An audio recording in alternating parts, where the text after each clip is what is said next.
If you're tuning in right now, you happen to be watching the world's truest source for hip hop news, black culture, sports, and of course the best reaction videos on the net. I'm talking about Kofi's Universe. If you haven't already subscribed, it's your chance to hit that button now before I hit this blunt. Bada. YouTube salute. So TDE President Punch confirms Kendrick Lamar and Drake beef started with the Control verse. Happened in 2013. New to my channel, thumbs up the video, hit that sub button, click that bell icon to be notified when I upload new content and go live. So Punch did an interview with Curtis King podcast. You can check them out on YouTube. But let's listen to this clip. I'm gonna give you my perspective, y'all. Where the hell does this start? Is it the Control verse that this whole Kendrick versus Drake situation? Do you know where that starts, or can you even speak on where that may start? I can give you my perspective. Okay. And yeah, to my perspective, that's where it started. Yeah. Dot did the whole thing and it's a competition thing. Right. Not a I hate you thing. Right. You know what I mean? We rapping. I'm trying to be better than everybody. You should be too. Right. So a lot of people took it personal. Why do you think that was missed, especially when we know this is a highly competitive environment? It was all the light skinned niggas.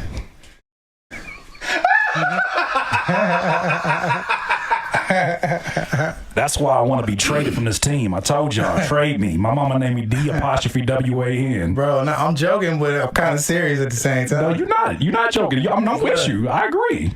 Pusha T was mentioned, right? Right. Pusha T tweeted Dot and said, I hear you loud and clear, Kendrick Lamar. What's the confusion?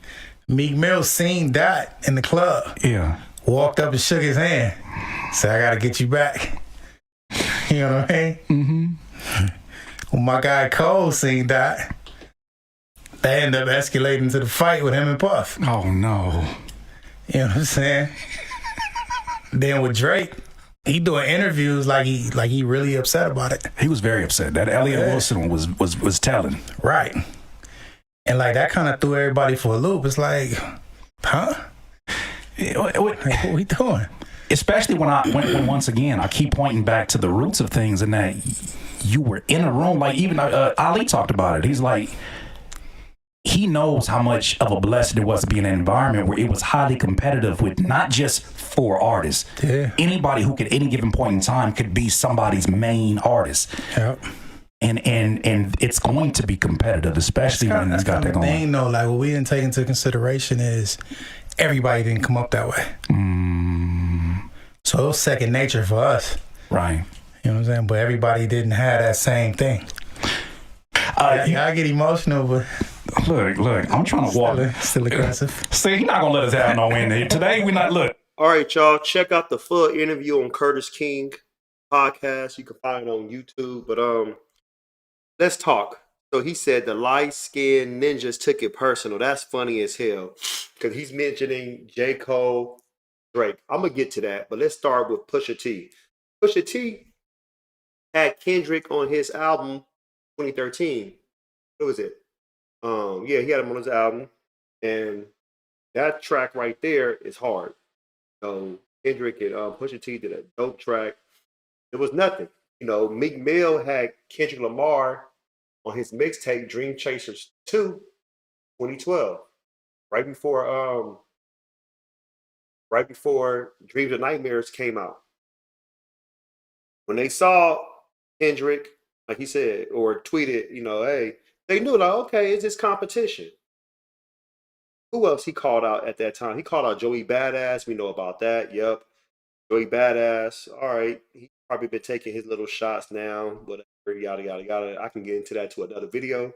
But Kendrick, like he's Punch said, that's the nature of as far as like who he is and how people like, yo, I know you're dope, I'm dope, but I'm trying to be better than all of y'all. Like you should want to be the best. Like think about Kobe Bryant, and I'm using him as when he was playing, when he Rising Power, But he was playing against Allen Iverson, Tracy McGrady when Tracy McGrady was healthy, Ray Allen, Chris Webber, Kevin Garnett, Paul Pierce, Dwayne Wade.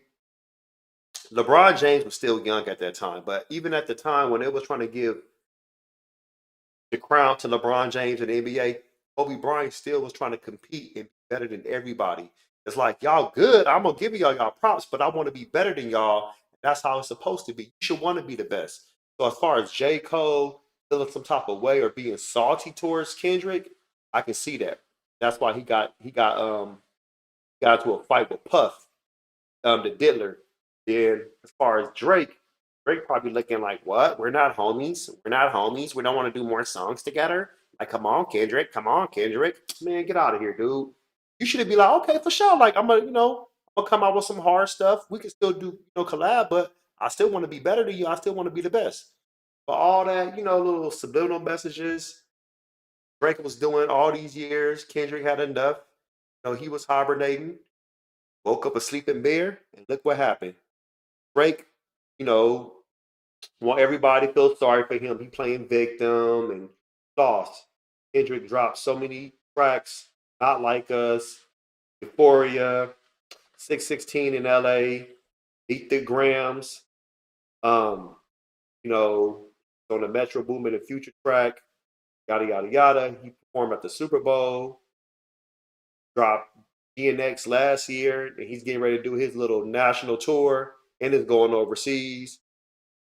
Sky's the limit. Drake has taken so many L's, and he will continue to take L's. But the thing about it, how much you want to bet all Drake's fans are going to make excuses? They're going to make excuses for Drake, like, oh, that's an asterisk. That really didn't happen, but it did happen. Kendrick performed Not Like Us at the Super Bowl, Euphoria at the Super Bowl, at the biggest stage in America. You know what I'm saying? As far as like the sports arena.